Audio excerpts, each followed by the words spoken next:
Hello बच्चों, चलिए प्रश्न को समझते हैं।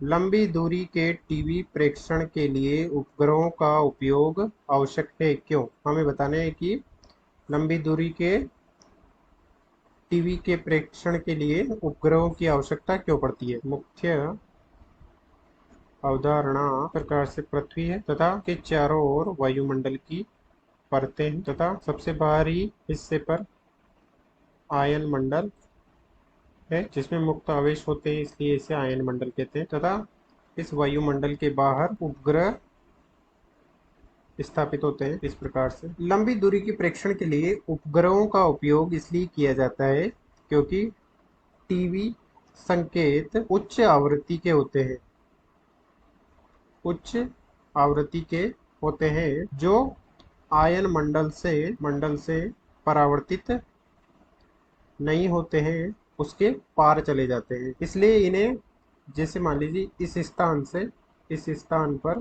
प्रेक्षण करना है, इतनी लंबी दूरी है पृथ्वी पर, तो जब इनकी आवृत्ति उच्च होती है तो ये आयन मंडल को पार कर जाते हैं तथा जो वायुमंडल के बाहर स्थित उपग्रह होता है उससे वापस परावर्तित कर कर इस स्थान पर भेजे जाते हैं। इसलिए हमें वायुमंडल के बाहर के उपग्रहों की आवश्यकता होती है। मान लीजिए इस स्थान पर भेजना है जो कि पृथ्वी पर इतनी दूरी पर है, तो यहाँ से जब हम उच्च आवृत्ति का टीवी संकेत भेजेंगे तो वो वायुमंडल के बाहर जाकर उपग्रह से परावर्तित होकर इस सतह पर आएगा।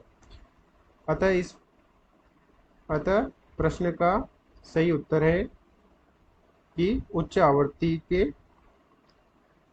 सं, उच्च आवृत्ति के संकेत होने के कारण आयन मंडल टीवी संकेतों को का परावर्तन नहीं कर सकता है। इसलिए हमें वायुमंडल के बाहर उपस्थित उपग्रह की आवश्यकता होती है टीवी प्रेक्षण को लंबी दूरी के लिए भेजने के लिए। आशा करते हैं आपको समझ में आया होगा।